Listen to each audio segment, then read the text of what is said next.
পবিত্র ঈদুল ফিতর উপলক্ষে ঘরমুখো মানুষের চাপে বঙ্গবন্ধু যমুনা সেতুতে গত ৪৮ ঘণ্টায় যানবাহনের ব্যাপক চাপ লক্ষ্য করা গেছে।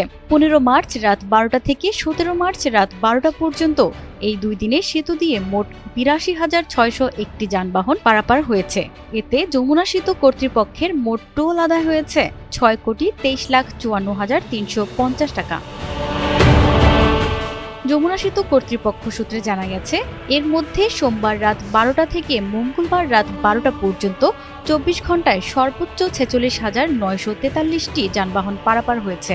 এর মধ্যে উত্তরবঙ্গগামী যানবাহনের সংখ্যা ছিল ২৭,৪৯৮টি এবং ঢাকাগামী গাড়ির সংখ্যা ছিল ১৯,৪৪৫টি। এই ২৪ ঘণ্টায় টোল আদায় হয়েছে ৩,৩৯,০৪,৬৫০ টাকা।